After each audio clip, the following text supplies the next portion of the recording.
at relatively slow speed here. An aircraft that made its post-restoration debut in civilian hands here at Duxford in May 2001. It hasn't been back since. Here it is now, the de Havilland SEA VIXEN FAW2.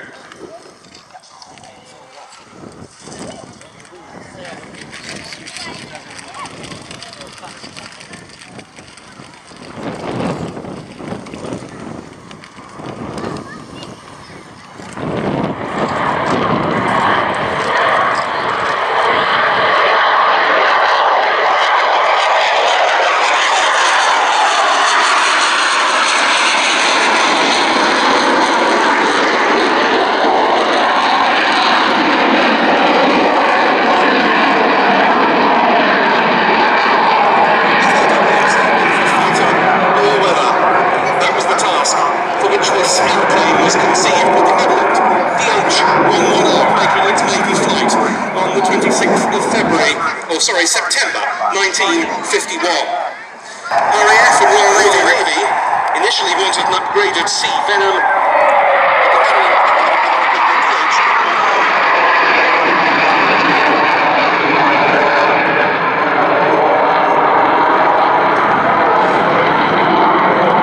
And the Navy resumed its interest.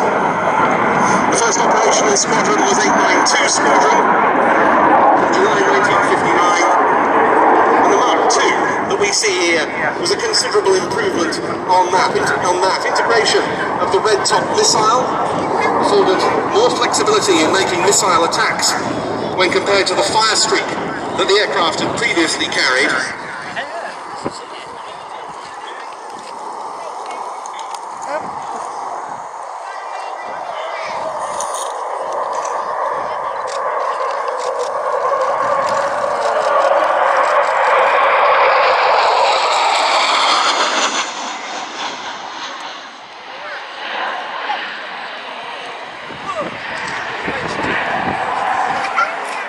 The SEA VIXEN in its day, in the Cold War period, was a good bomber destroyer, but arguably still a bit outmoded compared to other fighters of the era.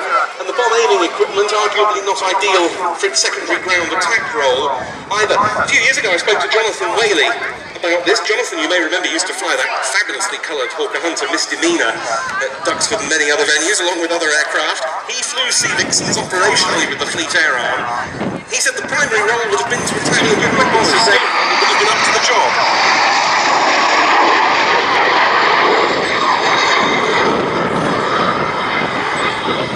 If Jonathan said the bombers were coming in cloud, a red top missile wouldn't have picked them up. We needed a radar guided or a better heat-seeking weapon, which we didn't have. Nonetheless, it was a fabulous aeroplane. Not very unusual and to some degree unpopular for those who were seated in this position. Aspect of the design, the two-crew layout, with the observer sitting in what was known as the coal hole beneath the pilot in the right-hand side of the nose. SEA VIXENs were involved in many carrier-borne operations with the Royal Navy. They never went properly to war. Amongst other things, they patrolled around Iraq and Kuwait in 1961 after Iraq, not for the last time, had threatened Kuwait, flying off HMS Victorious. They made air-to-ground strikes, providing support to British forces against rebels in the Radfan area of Yemen. Now here, you see the SEA VIXEN with wheels, and I expect it to hook down for a 360-degree orbit at Crowd Centre.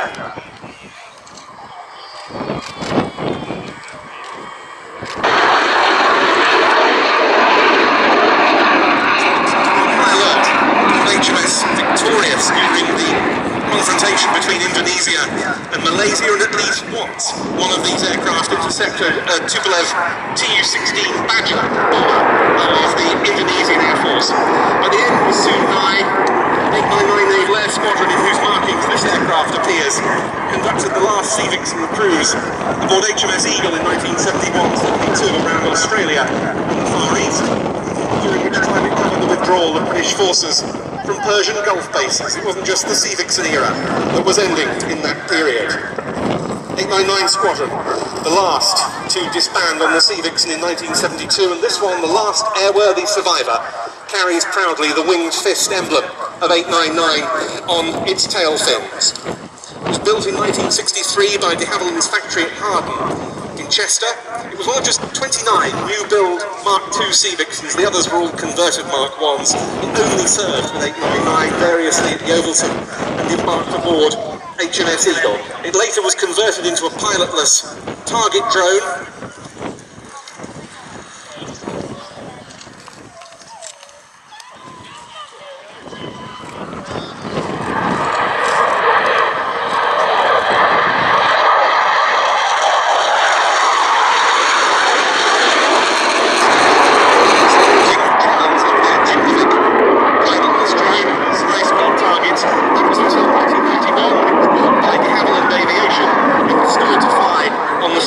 Since 2014, it's been in the hands of Naval Aviation Limited, the operating arm of the Fly Navy Heritage Trust, the organisation that preserves the heritage of British naval aircraft in airworthy condition. It acts as an aerial ambassador for the Trust, which now operates under the Navy Wings brand, with both the Sea Vixen and the Sea Fury T20 as its own aircraft. It supports those, including the Swordfish of the Royal Navy Historic Flight. It has other aircraft under its wing.